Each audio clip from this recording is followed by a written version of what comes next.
গ্রাম জুড়ে মাটি মাফিয়াদের দৌরাত্ম্য অব্যাহত মালদায়। অভিযোগ প্রশাসনের চোখের সামনেই নাম্বারবিহীন ট্রাক্টর ও লরিতে করে চলছে মাটি পাচার। এদিকে মাটি মাফিয়াদের জেরে অতিষ্ঠ চাচল ২ নম্বর ব্লকের পূর্বপাড়া এলাকার বাসিন্দারা। সিএনএর ক্যামেরায় উঠে এলো মাটি মাফিয়াদের অত্যাচারের বর্ণনা। মাটি কাটছে হ্যাঁ, মাটি কাটছে, এটা দেখছি। আমি তো ভাটায় থাকি, ওই ভাটাতে কাজ করি আমি। আচ্ছা, কারা মাটিটা কাটছে? ওটা বলতে পারবো না কারা কাটছে। কখন থেকে এই মাটিটা নিয়ে যাওয়া হচ্ছে? কখন থেকে মাটিটা নিয়ে যাওয়া আজকে হচ্ছে? দেখছি সকাল থেকে মাটি কাটছে।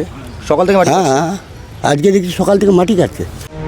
অভিযোগ, সরকারি জমি ও জলাশয় থেকে অবাধে মাটি তোলা হচ্ছে।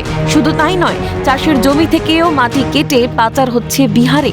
সকাল থেকে রাত পর্যন্ত চলছে এই বেআইনি কারবার। এর জেরে বেহাল হয়ে পড়েছে এলাকার রাস্তা।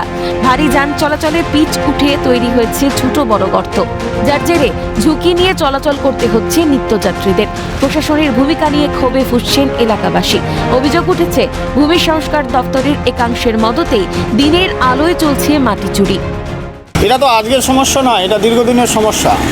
একটা জমি মাফিয়া, মানে জমির যে মাটি কেটে নিয়ে যাচ্ছে, এটা একটা বড় চক্র কাজ করছে এবং সেখানে প্রশাসন অবশ্যই জড়িত আছে, নাহলে এটা অসম্ভব।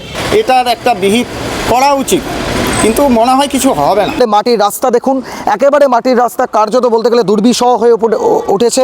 এলাকার স্থানীয় বাসিন্দারা প্রত্যেকে কিন্তু অতিষ্ঠ, কিন্তু মাটি মাফিয়ারা কার্যত ভয় দেখিয়ে দিয়েছেন তাদেরকে। ইতিমধ্যে ট্রাক্টর, যে সমস্ত ট্রাক্টর নিয়ে যাওয়া হচ্ছে, প্রত্যেক ট্রাক্টরের কিন্তু কোনো বৈধতা নেই, কোনো নম্বর প্লেট নেই ট্রাক্টরের। সেই কারণে কিন্তু এইভাবে মাটি নিয়ে যাওয়া হচ্ছে, মাটি পাচার হচ্ছে। কিন্তু প্রশ্ন হচ্ছে, কার মদতে, কিসের মদতে এখানে মাটি মাফিয়াদের দৌরাত্ম্য বাড়ছে? মাটি পাচারের অভিযোগে তৃণমূল ও ভূমি সংস্কার দপ্তরকে নিশানা বিজেপির। এসডিএলআরও বিএলআরও যদি যুক্ত না থাকে, তাহলে কি করে তাদের এত সাহস হয়? তো পুরো আধিকারিকরাই এর সঙ্গে যুক্ত আছে এবং ইমিডিয়েট তাদের বিরুদ্ধে তদন্ত করে পদক্ষেপ নেওয়া উচিত। মাটি মাফিয়াদের বিরুদ্ধে কড়া পদক্ষেপ নেওয়ার হুঁশিয়ারি দিয়েছেন মালতীপুরের বিধায়ক আব্দুর রহিম বকশী। আজকে যদি কোথাও অবৈধভাবে কেউ কোনো কাজ করে, স্থানীয় লোকের নিশ্চয় প্রশাসনের দ্বারস্থ হবেন। প্রশাসন দ্রুত গতিতে ব্যবস্থা গ্রহণ করবে।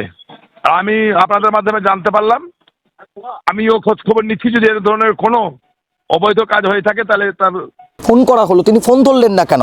তাহলে এখানেই রীতিমতো প্রশ্ন একটা জন্ম দিচ্ছে, তাহলে কি বিএলআরওর মতোতেই কি এই মাটি মাফিয়াদের দৌরাত্ম্য চলছে?